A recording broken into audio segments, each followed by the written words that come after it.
My techies అందరూ ఎలా ఉన్నారు? నేనైతే చాలా చాలా బాగున్నాను. ఈరోజు నేను టమాటో పచ్చిమిర్చి చట్నీ చేస్తున్నాను. దీనికి కావాల్సినవి టమాటోస్, పచ్చిమిర్చి అండ్ కొంచెం ఎక్కువ క్వాంటిటీ కొత్తిమీర. ఎందుకంటే మనకి దీంట్లో కొత్తిమీరే ఎక్కువ హైలైట్ అవుతుంది టేస్ట్ వైస్. అందుకే కొత్తిమీర కొంచెం ఎక్కువ యాడ్ చేసుకుందాం. అండ్ టమాటోస్ నీట్‌గా కట్ చేసేసి పెట్టుకున్నాను. అండ్ స్టవ్ ఆన్ చేసుకొని కొంచెం ప్యాన్‌లో కొంచెం ఆయిల్ ఏసుకోండి. ఇంకా కట్ చేసుకున్న టమాటోస్ అన్నీ ఇట్లా ఆయిల్‌లో మంచిగా ఫ్రై అవ్వాలి. సో, ముందుగా నేను కట్ చేసి పెట్టిన టమాటోస్ అన్నిటిని ఆయిల్‌లో వేసేసుకుంటున్నాను. నా టమాటోస్ అన్నీ ఫ్రై అయిపోయాక లైట్‌గా మనం తర్వాత పచ్చిమిర్చి యాడ్ చేసుకుందాము. ముందుగా కొంచెం టమాటోస్‌ని ఫ్రై చేసుకుందాము. టమాటోస్ ఫ్రై అయిపోయినట్టున్నాయి. సో, ఇప్పుడు మనం పచ్చిమిర్చి యాడ్ చేసుకుందాం దీంట్లో. సో, కొంచెం పచ్చిమిర్చి క్లీన్ చేసేసుకొని నేను నీట్‌గా యాడ్ చేసుకున్నాను.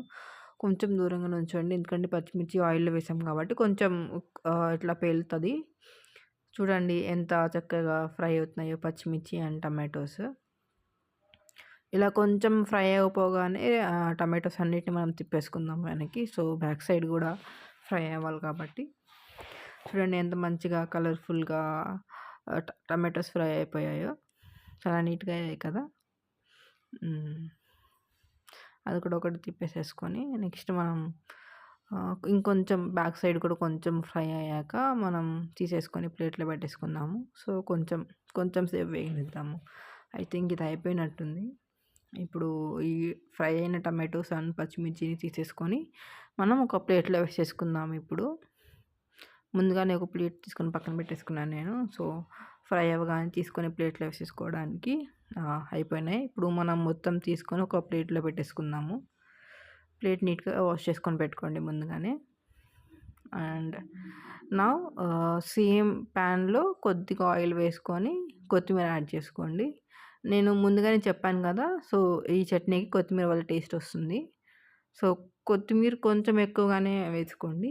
అండ్ కొత్తిమీరని బాగా లైక్ పచ్చి వాసన పోయేంత వరకు ఫ్రై చేసుకోవాలి నీట్‌గా మనం. కొత్తిమీర ఫ్రై అయిపోయింది. సో, నేను ఒక 5, 6 రెబ్బలు గార్లిక్ యాడ్ చేశాను. అండ్ కొద్దిగా 2 రెమ్మలు చింతపండు కూడా యాడ్ చేశాను. వీటితో కొత్తిమీరతో పాటు కొద్దిగా ఫ్రై అయిపోగానే ఇవి కూడా మనం తీసేసుకొని మొత్తం కలిపి చట్నీ చేసేసుకుందాం మిక్సర్‌లో.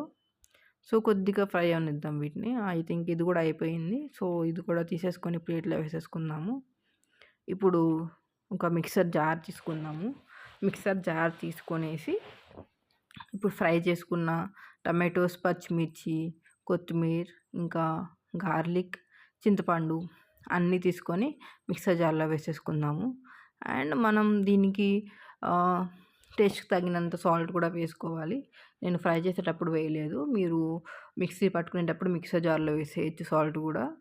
అండ్ మిక్సీ పట్టేసేసుకొని ఒక బౌల్‌లోకి తీసేసుకోండి. కొద్దిగా కొత్తిమీరతో గార్నిష్ చేసుకోండి. అంతే.